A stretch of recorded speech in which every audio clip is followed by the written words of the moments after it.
On the shores of a sea that has no name on any map, a poor fisherman cast his net into the water and pulled up a bottle that had been sitting on the ocean floor for 1,000 years. Inside that bottle was a creature so old and so angry that it had forgotten what mercy felt like. But the fisherman had something the creature did not. He had a story to tell. And sometimes a story is the only weapon a man needs to survive. Chapter 1. The Empty Nets. The fisherman's name has been lost to time, which is fitting because he was not a man who expected to be remembered. He was poor, old, and deeply tired in a way that sleep could not cure. Every morning before the sun touched the horizon, he walked to the shore with his patched net over his shoulder and cast it into the sea exactly 4 times. That was his limit. For casts, whatever the sea gave him in those 4 throws was what his family would eat that day. No more, no less. He had been doing this for so many years that the rhythm of the work had become part of his bones, as natural as breathing. On this particular morning, the sea gave him nothing. The first net came up empty, dripping only sand and salt water. The second net caught nothing but a tangle of slimy seaweed and an old leather shoe that fell apart when he touched it. The third net brought up a dead fish, so rotten and bloated that the smell made him gag and turn away. By the time he prepared for the 4th and final cast, he was desperate. His wife was hungry. His children were crying. The cupboard at home was bare. He threw the net as far as his tired, aching arms could manage and prayed to God that this time would be different. The net was heavy, so heavy that he could barely pull it in. He wrapped the rope around his body and leaned backward, with his bare feet digging into the wet sand. His muscles screamed in protest. His back felt like it was breaking. But inch by agonizing inch, the net came closer to the shore. He expected a giant fish, the kind that would feed his family for a week. What he got was something far stranger and far more dangerous. When the net broke the surface, tangled among the ropes and strands of dark seaweed, was a bottle. A copper bottle, green with age and encrusted with barnacles. It was sealed with a lead stopper that bore the imprint of an ancient seal. The fisherman sat down on the wet sand and stared at it. In all his years of fishing, he had never caught a bottle. He turned it over in his hands, felt its weight, and decided to open it. Perhaps there was something valuable inside. Perhaps his luck had finally turned. Chapter 2. The Copper Bottle. The fisherman broke the lead seal with the blade of his knife. He tilted the bottle and waited for water to pour out. Nothing came. He shook it and listened. Empty. He put it down on the sand, disappointed, and was about to throw it back into the waves when the smoke began to emerge. It came out in a thin white stream, at first barely visible against the bright morning sky. But the stream did not stop. It kept coming and coming, thicker and darker, rising into the air like a tower reaching for the clouds. The fisherman stumbled backward, his heart hammering in his chest.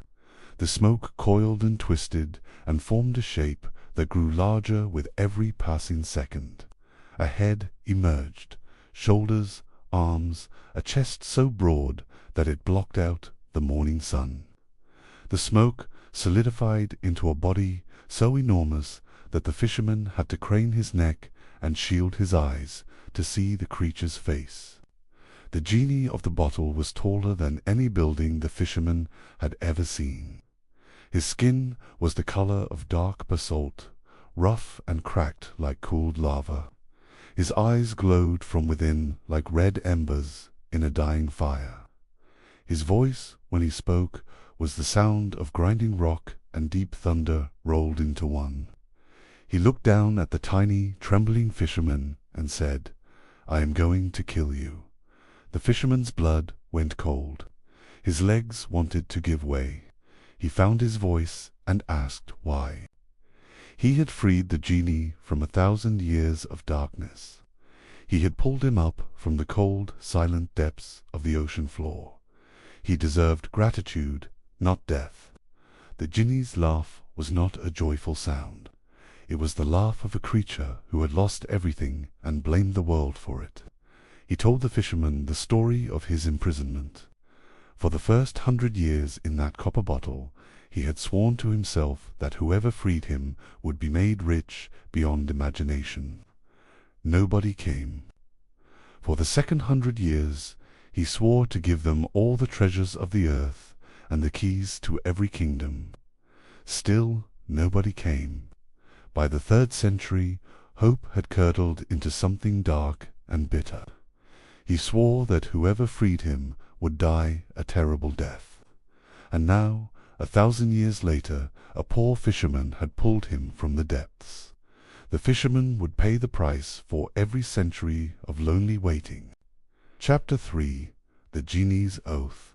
The fisherman stood on the wet sand, looking up at the enormous creature that had just decided to end his life. He was one old man against an immortal Jinni. He could not fight. He could not run fast enough. His only weapon was his voice, and even that was trembling. But he was a storyteller at heart. All poor fishermen are, because stories are free and they pass the time when the sea gives nothing. He gathered his courage and asked the Jinni if he might say one thing before he died. The Jinni, amused by the old man's calmness in the face of certain death, agreed to let him speak. The fisherman said, "Let me tell you a story first. A story about a king named Yunan, a wise physician named Douban, and a jealous vizier who could not bear to share the king's favor. When you have heard the story, you may do as you wish with me." The Jinni was curious. He had been alone in the pitch-black darkness of that bottle for 1,000 years, with nothing but his own rage for company. A story was a gift he had not expected and could not refuse. He folded his enormous arms and agreed to listen. The fisherman sat down cross-legged on the sand, his back straight, his voice steady. He told the Jinni about King Yunan, who ruled a great and prosperous kingdom but suffered from a terrible disease that no doctor in the land could cure. His body was covered in weeping sores. He could not sleep. He could not eat. The finest physicians from every corner of the kingdom had tried every treatment they knew and failed completely. The king had given up all hope and was preparing to die. Then a stranger arrived at the palace gates. He was a physician named Douban, a man of great wisdom and even greater skill, who had spent his life studying the hidden arts of healing. He examined the king carefully and said, "I can cure you, my king, but I will not use bitter medicines. I will not use sharp knives. I will cure you with nothing but a polo mallet and a promise." The king was skeptical, as anyone would be, but he was also desperate. He agreed to try. Chapter 4. The King and the Physician. Douban the physician prepared his strange and unusual treatment. He took a wooden polo mallet and carefully hollowed out the handle. He filled the hollow space with a thick paste made from rare herbs and roots that he had gathered from the farthest corners of the earth. Then he handed the mallet to the king and gave him simple instructions. "Ride to the polo field," he said. "Play a game with your finest horseman. Swing this mallet until your hands are sweating and your heart is pounding in your chest. Then return to me." The king did exactly as he was told. He rode to the field with his courtiers, gripped the mallet firmly in his hands, and played polo with more energy than he had shown in months. He swung the mallet until his palms were slick with sweat. The paste in the hollow handle mixed with the sweat of his hands and was absorbed into his skin through the pores. By the time he returned to the palace, exhausted but alive, the sores on his body had already begun to fade. Within a single week, he was completely cured. The disease that had tormented him for years was gone, as if it had never existed. The king was overwhelmed with joy and gratitude. He showered Douban with gifts of gold and silk and fine horses. He made him a trusted personal adviser and seated him at the royal table. He treated the physician like a brother. Douban had saved his life, and the king intended to honor him for the rest of his days. But the king had a vizier. The vizier was old, jealous, and terrified of losing the influence he had spent decades building. He watched Douban rise in the king's favor day after day and felt his own power slowly slipping away. He could not bear it. He began to plot in the shadows. He went to the king privately and whispered a warning. "Be very careful, your majesty," he said. "A man who can cure you with a simple touch can also kill you with a simple touch." The king laughed at first and dismissed the idea, but the vizier was patient. He came back day after day, each time planting a new seed of doubt. Chapter 5. The Vizier's Poison. The vizier was too clever to attack Douban directly. He knew that open accusations against the man who had saved the king's life would only make him look petty and jealous, so he used a different weapon. He told the king stories. He told him about a shepherd who had trusted a wolf, and the wolf had eaten all his sheep. He told him about a merchant who had befriended a snake, and the snake had bitten him, and he had died in agony. He told him about a king who had trusted his doctor, and the doctor had poisoned him and taken his throne. The moral of every single story was the same. Trust is a dangerous gift, and the people you trust the most are often the very ones who destroy you. The king began to waver. The vizier's words, repeated day after day in dark corners and quiet moments, slowly eroded his confidence like water wearing away stone. He started watching Douban with new eyes. He noticed the way the physician stood just a little too close, the way his eyes studied the king's face a little too carefully, the way his hands seemed to be reaching for something whenever the king was near. The fisherman paused in his telling. He looked up at the Jinni, who had not moved a muscle. The creature's glowing eyes were fixed on him with the intensity of a hawk watching a mouse. He was listening, really listening.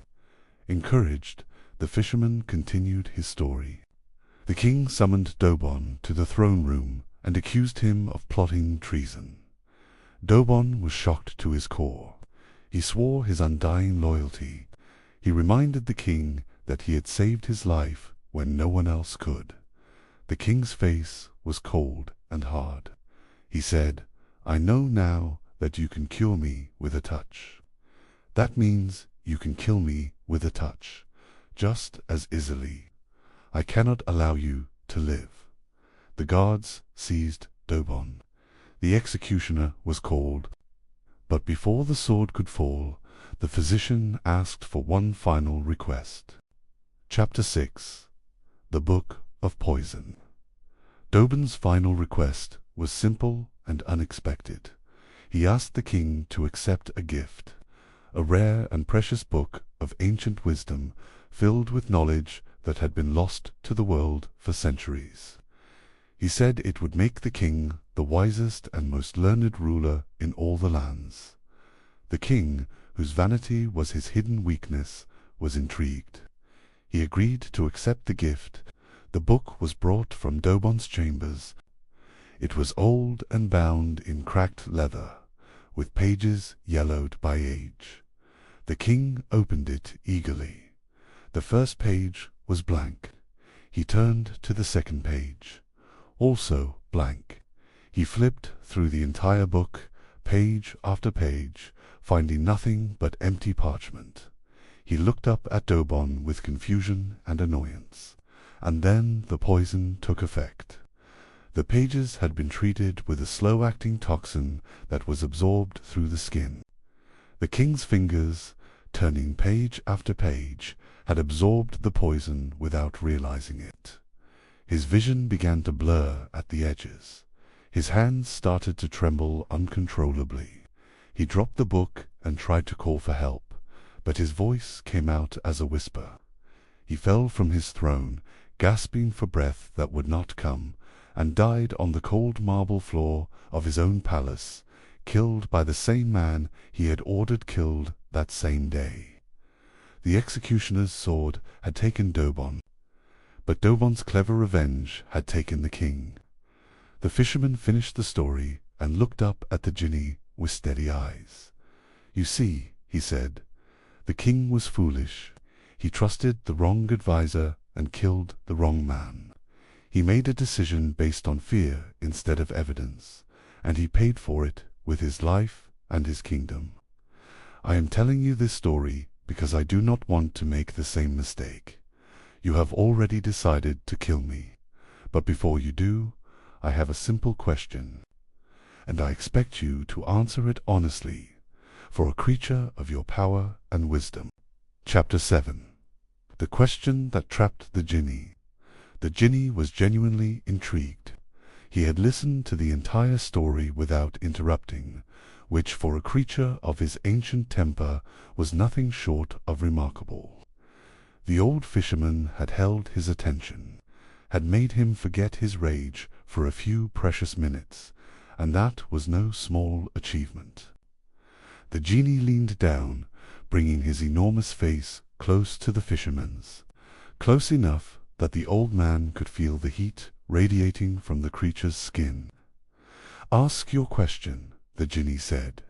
The fisherman pointed at the copper bottle, which was still lying on the sand where he had dropped it. He spoke slowly and carefully, as if he were genuinely puzzled about something that bothered him. "You were inside that bottle just a few minutes ago," he said. "I saw you come out with my own eyes. You filled the entire sky with your smoke.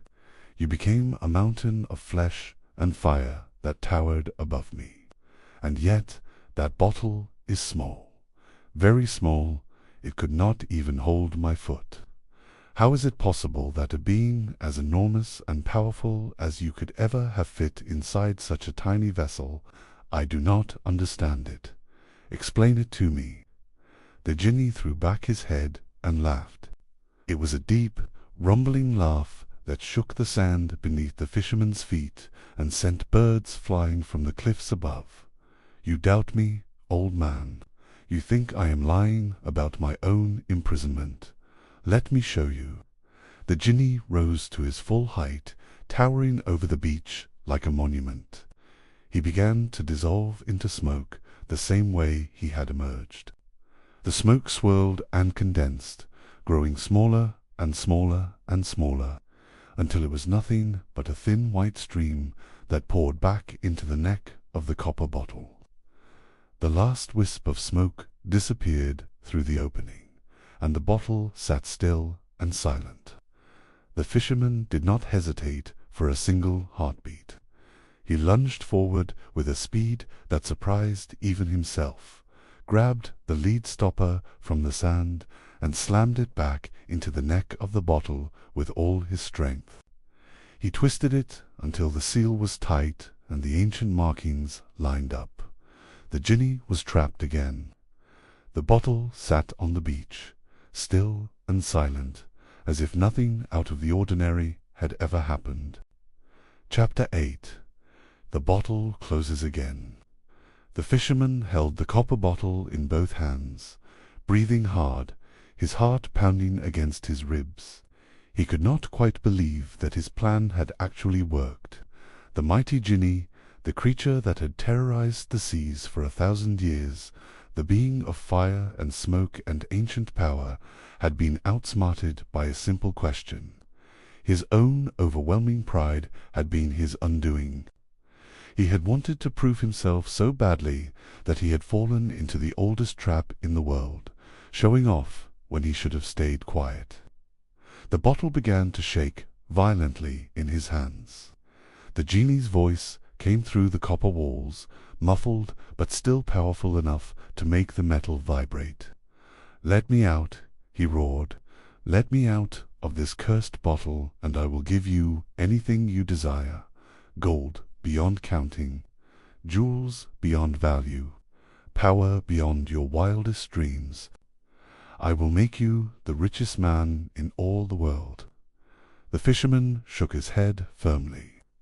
"You already promised to kill me," he said. "You told me that yourself, in your own words. I heard it with my own ears. Why would I trust anything you say now?" The Jinni begged. He pleaded in a voice that had never begged anyone for anything in 1,000 years. He swore on the name of God, the most sacred oath a Jinni could swear. He swore on the name of King Solomon, who had imprisoned him in the first place. He swore on every holy thing he could think of. He promised that if the fisherman released him, he would not harm a single hair on the old man's head. He would serve him faithfully. He would guide him to treasure beyond imagining. He would be his friend and protector for the rest of his life. The fisherman was not a cruel man. He listened to the genie's desperate pleas and felt something stir in his old heart. Not pity exactly, but a sense that perhaps even a creature as ancient and angry as this one deserved a second chance at freedom. He made the Jinni swear a binding oath in the name of God, the kind of oath that could never be broken without destroying the one who broke it. The Jinni swore the oath without hesitation. The fisherman pulled the stopper from the bottle. Chapter 9. The Jinni's Gratitude. The smoke poured out of the bottle for the second time, and the Jinni materialized on the beach once more. But this time his manner was completely different. He did not tower over the fisherman with rage and murder in his eyes.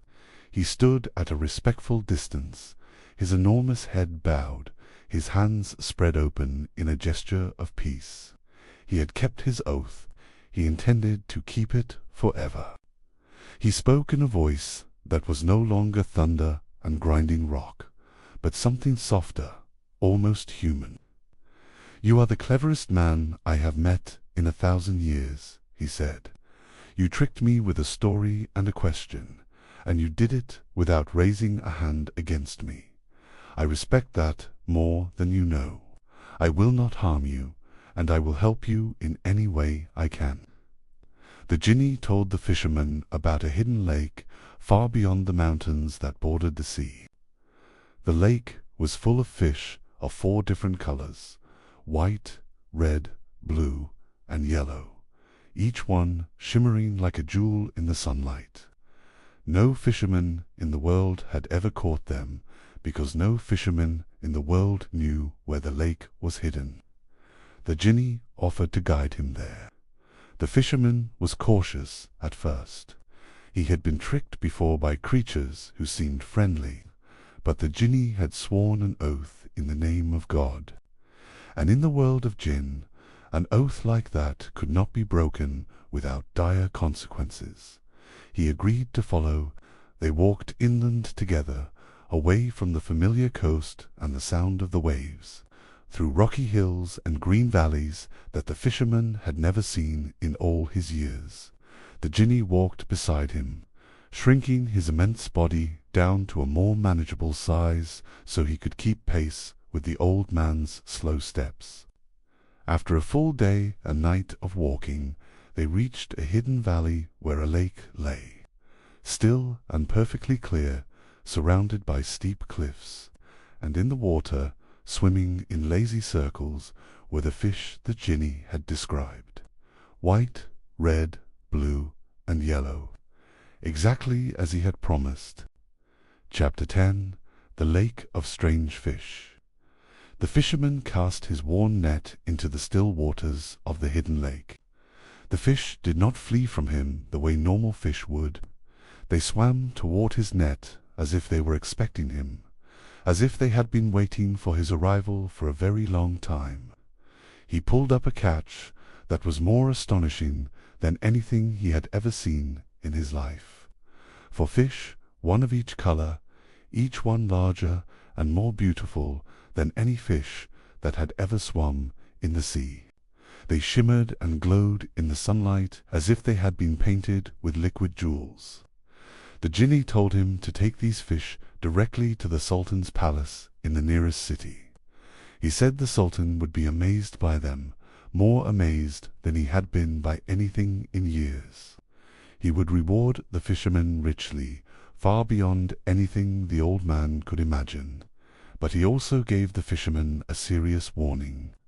"Do not tell anyone where the lake is," he said. "No matter how much the Sultan offers you or how forcefully he asks, the location of this lake must remain a secret." The fisherman walked for 2 days to reach the nearest city. He found the Sultan's palace, a grand building of white stone and blue tiles, and presented his strange catch to the palace chef. The chef had cooked fish for kings and queens and visiting ambassadors from a dozen countries, but he had never seen anything like these for fish.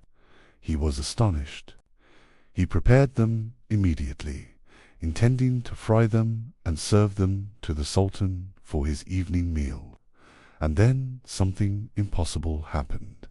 As the chef fried the fish in the pan, the wall of the kitchen split open. A beautiful young woman emerged from the crack, walked calmly to the pan, and spoke to the fish in a language that nobody in the kitchen could understand. And the fish answered her. They spoke back.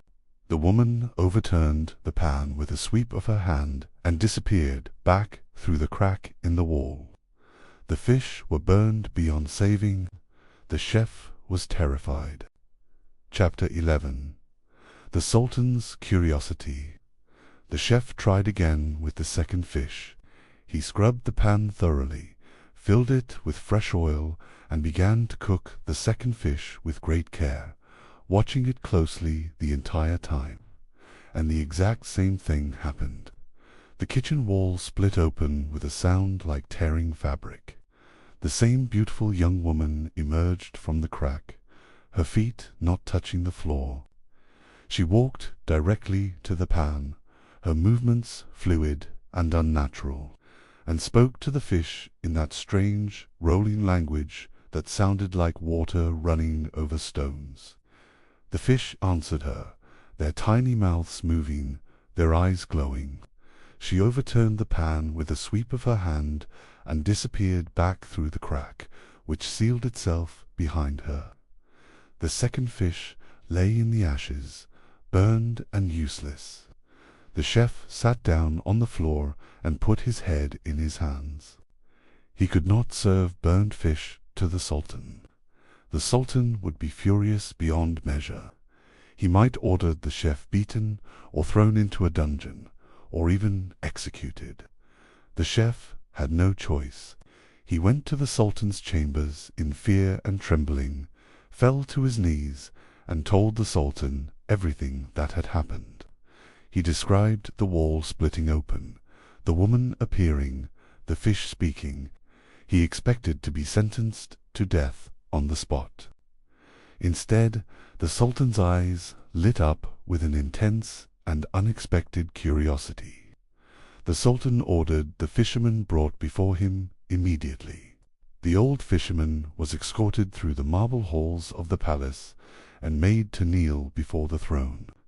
He told the Sultan the entire story: the empty nets, the copper bottle, the Jinni of smoke and fire, the hidden lake and the strange fish. The Sultan listened without interrupting, his face unreadable.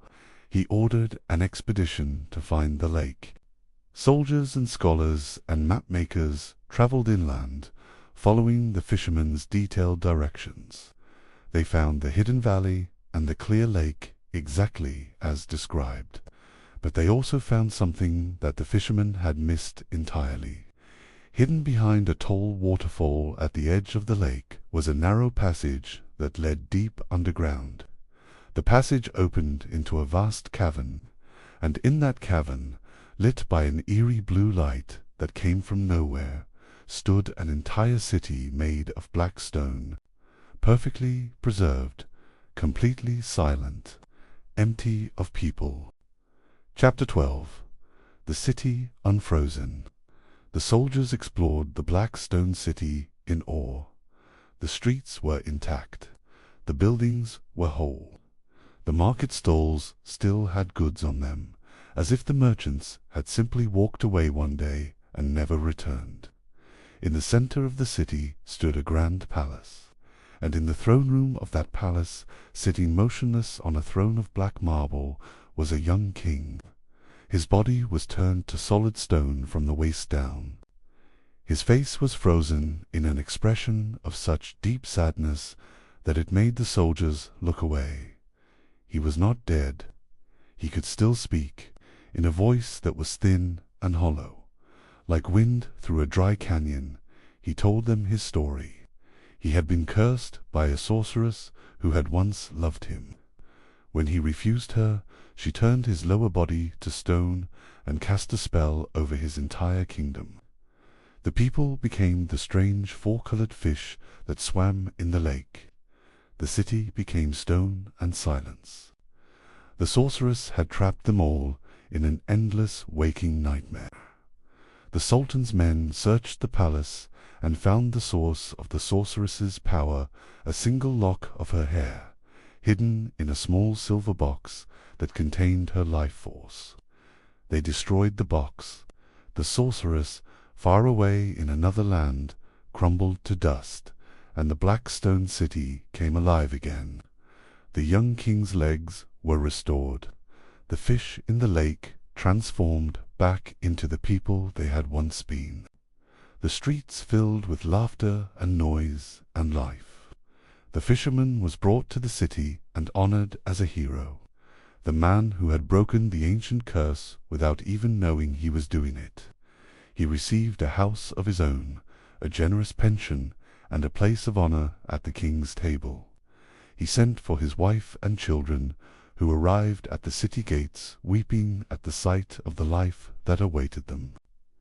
The fisherman lived out the rest of his days in comfort and peace, telling the story of the bottle and the Jinni to anyone who would listen. He never went back to the sea. He had caught enough for one lifetime, and somewhere in the deep waters beyond the shore, a Jinni swam through the cold darkness, keeping the oath he had sworn to an old man who had outsmarted him with nothing but a story and a single well-placed question. The end.